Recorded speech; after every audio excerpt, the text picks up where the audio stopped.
ಮಧುಮೇಹ ಅನ್ನೋದು ಈಗ ವಿಶ್ವಾದ್ಯಂತ ಕೋಟ್ಯಂತರ ಜನರಿಗೆ ಕಾಡುವ ಸಮಸ್ಯೆಯಾಗ್ಬಿಟ್ಟಿದೆ. ಇದು ದೇಹದ ಇನ್ಸುಲಿನ್ ಮತ್ತು ರಕ್ತದಲ್ಲಿನ ಸಕ್ಕರೆ ಮಟ್ಟವನ್ನು ಹೆಚ್ಚಿಸುವ ಒಂದು ಕಾಯಿಲೆಯಾಗಿದೆ.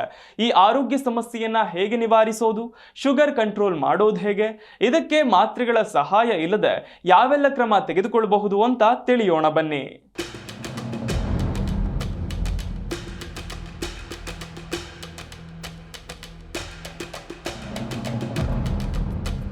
ಡಯಾಬಿಟಿಸ್ ಜೀವನ ಪರ್ಯಂತ ಕಾಡುವ ಒಂದು ಆರೋಗ್ಯ ಸಮಸ್ಯೆಯಾಗಿದೆ.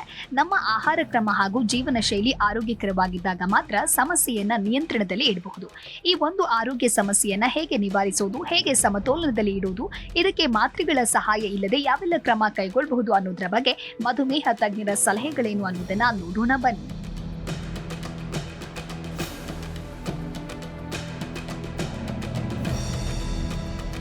ಮಧುಮೇಹ ಅನ್ನೋದು ವಿಶ್ವದಾದ್ಯಂತ ಕೋಟ್ಯಾಂತರ ಜನರಿಗೆ ಕಾಡುವ ಸಮಸ್ಯೆಯಾಗಿದೆ. ಇದು ದೇಹದ ಇನ್ಸುಲಿನ್ ಮತ್ತು ರಕ್ತದಲ್ಲಿನ ಸಕ್ಕರೆ ಮಟ್ಟವನ್ನು ಹೆಚ್ಚಿಸುವ ಒಂದು ಕಾಯಿಲೆಯಾಗಿದೆ. ಹಾಗಾಗಿ ಇದನ್ನ ಈ ಮೊದಲೇ ನಿಯಂತ್ರಣದಲ್ಲಿ ಇಟ್ಟುಕೊಳ್ಳುವುದು ಮುಖ್ಯ. ಹಾಗಾಗಿ ಮುಖ್ಯವಾಗಿ ಸಕ್ಕರೆ ಕಾಯಿಲೆ ಇದ್ದವರು ತೂಕದಲ್ಲಿ ಸಮತೋಲನ ಕಾಯ್ದುಕೊಳ್ಬೇಕು.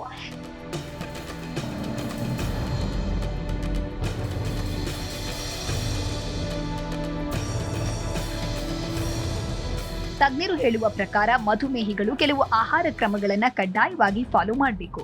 ಯಾವ ಆಹಾರವನ್ನು ಸ್ವೀಕರಿಸಬೇಕು, ಯಾವ ಆಹಾರವನ್ನು ಸ್ವೀಕರಿಸಬಾರದು ಎನ್ನುವ ಪರಿಜ್ಞಾನವಿರಬೇಕು. ಹೆಚ್ಚಾಗಿ ಮೂಲಂಗಿ, ಹಾಗಲಕಾಯಿ, ಸೊಪ್ಪು, ತರಕಾರಿಯನ್ನು ಸೇವಿಸಿದರೆ ಡಯಾಬಿಟಿಸ್ ಕಂಟ್ರೋಲ್ ಮಾಡಬಹುದು.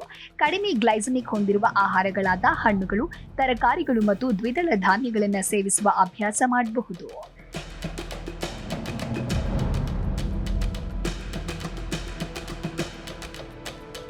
ದಿನಕ್ಕೆ ಕನಿಷ್ಠ 30 ನಿಮಿಷಗಳ ಕಾಲ ವೇಗದ ನಡಿಗೆ, ಲಘು ವ್ಯಾಯಾಮ ಅಥವಾ ಯೋಗದಂತಹ ಚಟುವಟಿಕೆಗಳನ್ನು ಮಾಡಬೇಕು. ಇನ್ನು ಡಯಾಬಿಟಿಸ್ ಇದ್ದವರು ಆರೋಗ್ಯಕರ ಆಹಾರ ಪದ್ಧತಿಯ ಜೊತೆಗೆ ಸರಿಯಾಗಿ ನಿದ್ದೆಯನ್ನ ಮಾಡಬೇಕಾಗತ್ತೆ.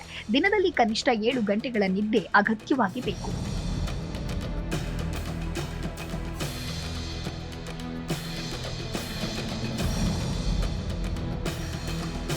ಇನ್ನು ಮಧುಮೇಹಿಗಳು ಪಾದಗಳಲ್ಲಿ ಯಾವುದೇ ಗಾಯ, ಸೋಂಕಿನ ಸೂಚನೆಗಳು ಇದೆಯಾ ಅಂತ ಮೊದಲೇ ತಿಳಿದುಕೊಳ್ಬೇಕು.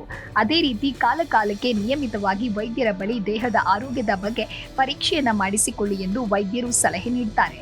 Desk bureau, G Kannada news.